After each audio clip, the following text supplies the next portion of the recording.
Bienvenidos al canal Cursos de Geotecnia. En el día de hoy vamos a continuar con el desarrollo de este ejemplo del diseño estructural de zapatas combinadas rectangulares. En los dos videos anteriores hemos presentado el enunciado en donde se nos presenta la condición de una de las columnas justo en el lindero que nos lleva al planteamiento de una zapata combinada. Luego de analizar la solución mediante viga de enlace, y encontrando que la distancia libre entre zapatas resultó menor a la suma de los anchos medios, se ha planteado la solución de zapata combinada rectangular. También hemos analizado la condición en la que ésta se encuentra cargada y para una dimensión L de 5.4 metros hemos propuesto trabajarla cargada concéntricamente, aunque estrictamente hablando existe un momento resultante de 1.8 kN que realmente no genera modificaciones importantes en las cantidades de acero ni en las presiones de diseño. Hemos desarrollado en primer lugar el diseño en el sentido longitudinal. En el video anterior explicábamos cómo en una zapata combinada rectangular encontramos dos zonas. Dado que las cargas se transfieren a través de columnas en unas áreas de tamaño reducido, la flexión empieza a predominar principalmente en dos direcciones justo debajo de las columnas. Eso quiere decir que debajo de las columnas vamos a tener refuerzo principal en ambas direcciones. El ancho de la franja en donde vamos a distribuir el refuerzo principal transversal se recomienda que esté dado como el ancho de la columna más de medio a cada lado.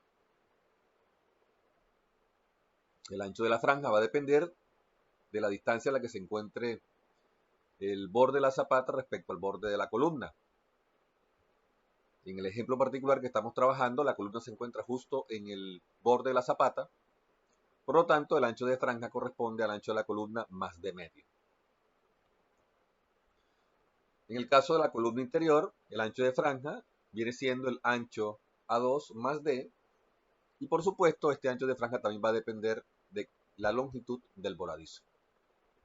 En este caso particular, dada la longitud, el ancho de franja viene siendo el ancho de la columna más un peralte efectivo. Esa va a ser la zona llamada 1, en donde el comportamiento predomina en las dos direcciones. La flexión se da en dos direcciones.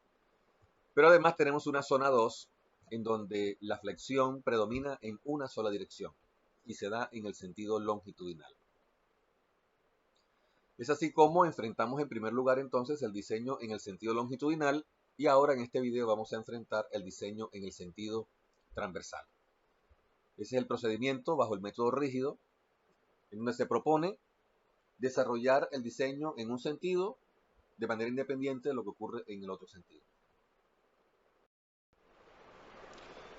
Vamos entonces ahora a realizar el análisis en el sentido transversal. Lo que está ocurriendo es que las cargas que bajan por cada una de las columnas consideramos se distribuyen en el sentido transversal de la zapata. Y vamos a darle la responsabilidad plena a la franja localizada bajo la columna de la totalidad de la carga que baja por dicha columna. Y de manera independiente entonces vamos a analizar lo que está ocurriendo transversalmente bajo la columna 1 y lo que está ocurriendo bajo la columna 2. Prácticamente estamos planteando el diseño en el sentido transversal como si estuviésemos hablando de un elemento independiente, un elemento aislado. Esto nos llevaría entonces a que la zona traccionada la encontremos en la parte inferior de la zapata, y es allí donde vamos a localizar el refuerzo principal transversal, justo debajo de las columnas y distribuido en los anchos de las franjas transversales que previamente hemos definido como A1 más D y A1 y A2 más D en el caso de la columna interior. Vamos entonces a determinar cuál es la cantidad de acero que debemos localizar debajo de las columnas y en el sentido transversal. Recordemos que este acero va a estar apoyado en un refuerzo secundario que ya hemos determinado cuando analizamos en el sentido longitudinal. Lo mismo ocurre bajo la columna 2. Vamos a determinar esta cantidad de acero transversal que vamos a colocar en la parte inferior, el cual va a estar localizado o apoyado sobre el refuerzo principal que hemos determinado en el sentido longitudinal. Ahora, para entender lo que estamos planteando, analicemos lo que ocurre si en lugar de transferir la carga a través de columnas, se transfiere a través de un muro. La rigidez del muro hará que la flexión se dé solamente en el sentido transversal. Recordemos cuando estábamos explicando el diseño de zapatas corridas, cómo el refuerzo principal solo se daba en el sentido transversal y en el sentido longitudinal colocábamos un refuerzo mínimo. Esto gracias a la rigidez del muro que se da a todo lo largo de la zapata. Sin embargo, esto no es lo que está ocurriendo en el caso de las zapatas combinadas, donde la carga está transfiriéndose a través de columnas. La concentración de la carga en un área limitada hará que justo debajo de las columnas la flexión predomine en las dos direcciones. Sin embargo, vamos a tener una zona intermedia entre columnas en donde la flexión solo va a predominar en el sentido longitudinal y va a ser muy poca, despreciable, la flexión en el sentido transversal. De esta manera, lo que concluimos en el segundo video, cuando analizamos el diseño en el sentido longitudinal, es que necesitamos refuerzo principal superior en la zapata y necesitamos un refuerzo principal inferior justo debajo de las columnas. En el sentido longitudinal, gracias a la existencia de este voladizo, necesitamos suministrar un refuerzo para el momento que se presenta en la cara de la columna 2 y explicamos que al analizar el diagrama de momentos, debajo de la columna 1, dado que no existe el voladizo, pues no se necesita un refuerzo inferior en el sentido longitudinal. Sin embargo, terminamos colocando un refuerzo para darle apoyo al refuerzo principal transversal. Vamos entonces a plantear el procedimiento para determinar esta cantidad de acero, la principal transversal bajo la columna 1 y la principal transversal bajo la columna 2. El procedimiento nos lleva entonces a considerar que bajo las columnas tenemos unas vigas de ancho definido y que este elemento va a estar resistiendo la totalidad de la carga que baja por la columna. De esta manera vamos a tener que en la franja transversal AD, la carga de diseño viene siendo la carga P1U, la carga P1 mayorada, y en la franja EB vamos a tener entonces una carga de diseño que sería la carga P2 mayorada. Es decir, que prácticamente vamos a considerar unos elementos aislados localizados bajo cada una de las columnas para efectos de realizar el cálculo bajo el método rígido en el caso de las zapatas combinadas, ya sean rectangulares o ya sean trapezoidales. Tal como lo explicábamos anteriormente, estas franjas transversales estarán en función del ancho de la columna y del peralte efectivo. Todo va a depender de las longitudes de los voladizos a cada lado de las columnas. En el problema que estamos desarrollando, la franja transversal 1 va a estar dada como el ancho A1 más medio peralte efectivo, dado que no existe voladizo en el lado izquierdo de la columna 1. Mientras que en la franja transversal 2, el ancho será A2 más D, dado que tenemos un voladizo lo suficientemente largo de tal manera que a la derecha de la columna 2 podemos tener una parte de la franja dada por medio peralte efectivo.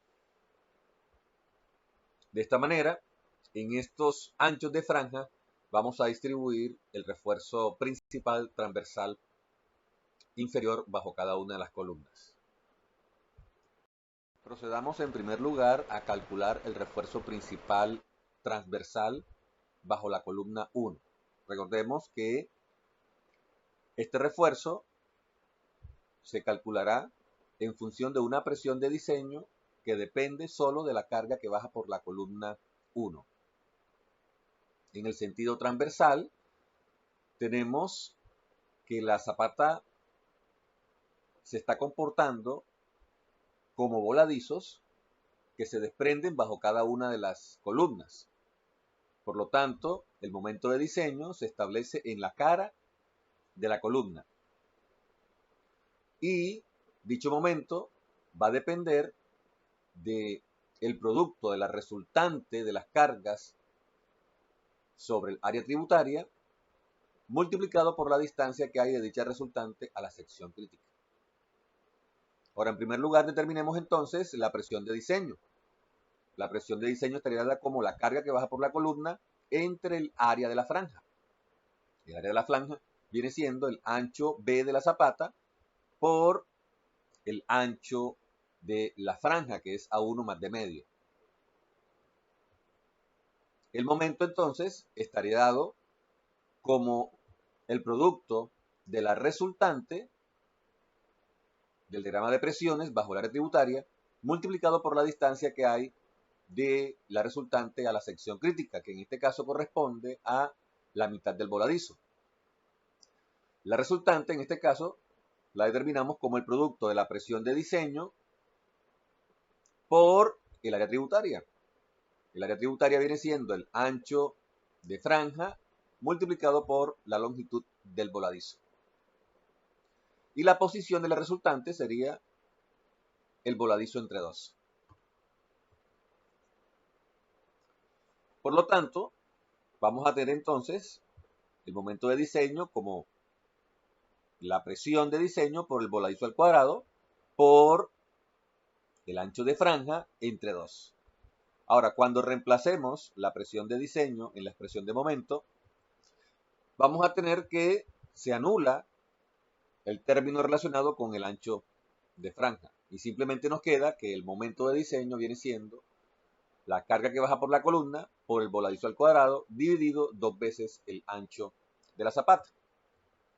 Ahora, si definimos esta relación carga entre ancho de zapata como la presión de diseño en el sentido transversal, finalmente podemos plantear esta expresión de momento, que es la presión de diseño en el sentido transversal por el voladizo al cuadrado y entre 2. Esto quiere decir que realmente el momento de diseño no depende del ancho de la franja. Vamos entonces a realizar el cálculo de la cantidad de acero para el problema en particular que estamos trabajando.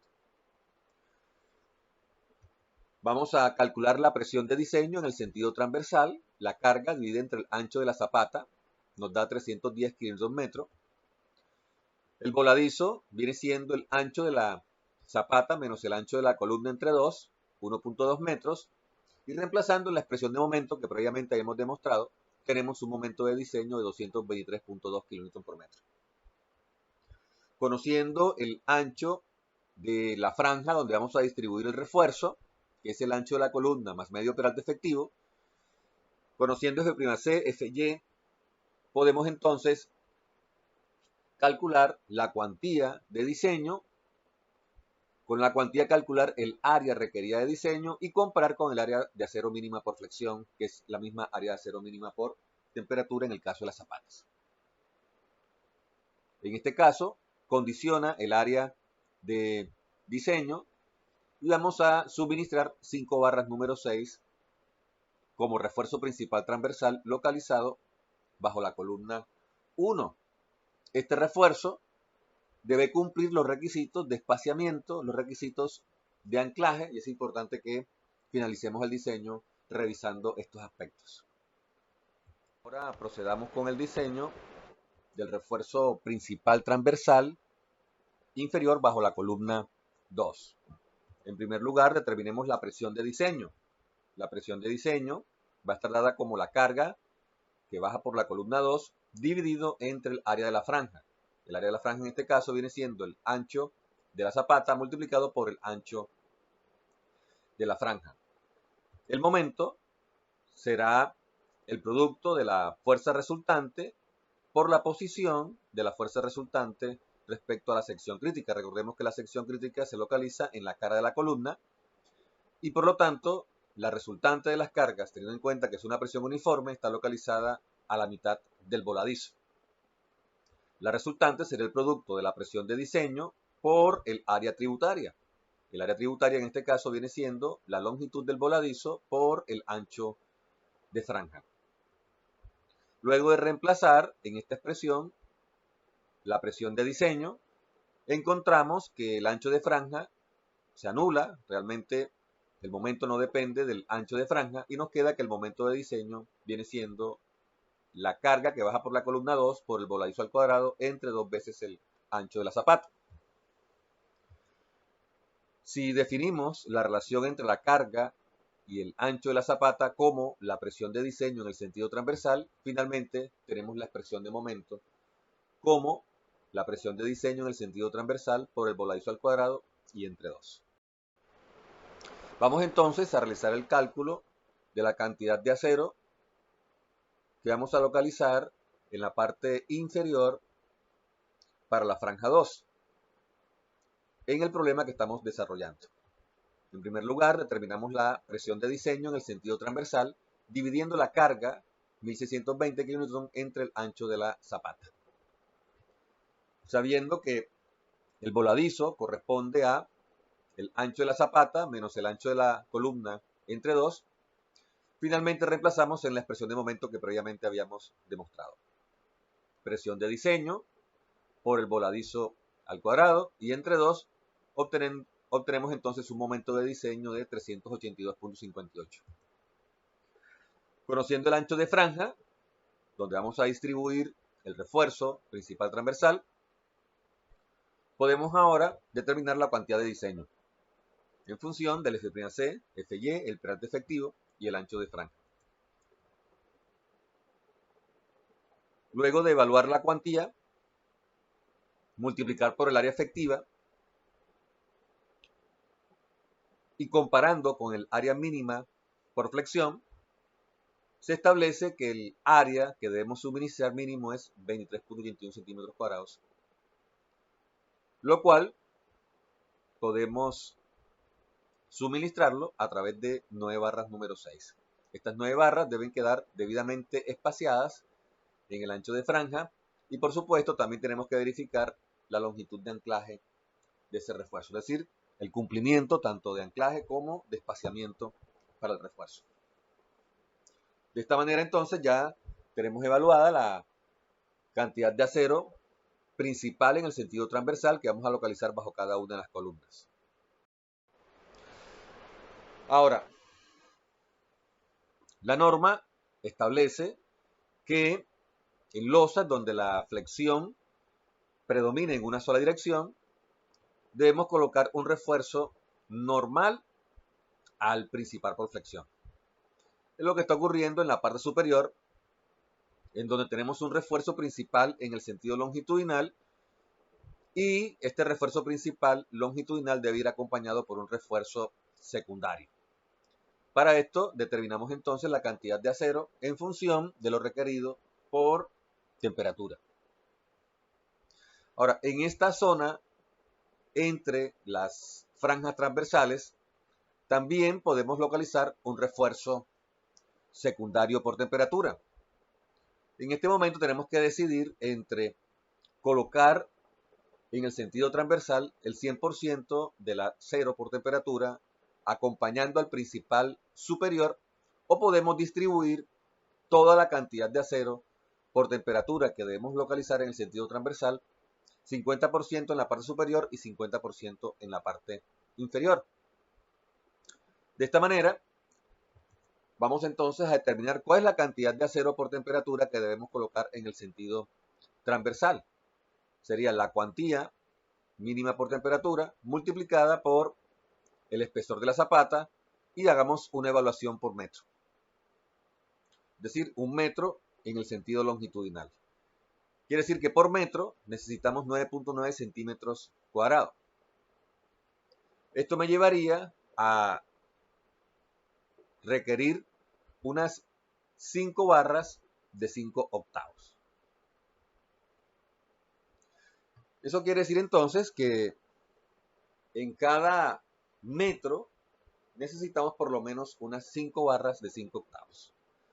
El espaciamiento, en este caso centro a centro, serían 20 centímetros. Es decir, necesitamos barras número 5 cada 20 centímetros. Podemos entonces colocar la totalidad de este refuerzo, barra número 5, cada 20 centímetros, en la parte superior, acompañando al refuerzo principal superior, según lo que establece esta parte del reglamento. En este caso, no colocaríamos ningún refuerzo en esta zona, realmente no necesitamos, lo mismo que tampoco colocaríamos un refuerzo en esta zona. La otra opción sería repartir este acero 50% en la parte superior y 50% en la parte inferior. Esto nos ayudaría a tener entonces en la parte inferior una parrilla completa, refuerzo tanto en el sentido longitudinal como transversal, y que los distanciadores se apoyen sobre esa parrilla para darle apoyo al refuerzo principal superior y al de temperatura.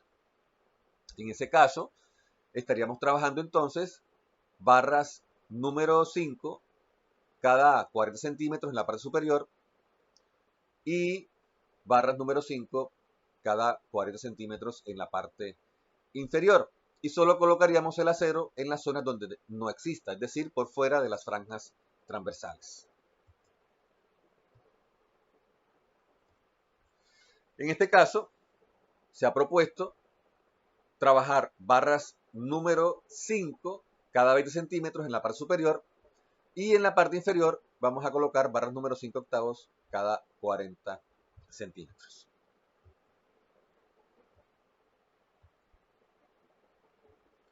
De esta manera, hemos finalizado entonces el diseño estructural de la zapata combinada rectangular. Hasta un próximo video.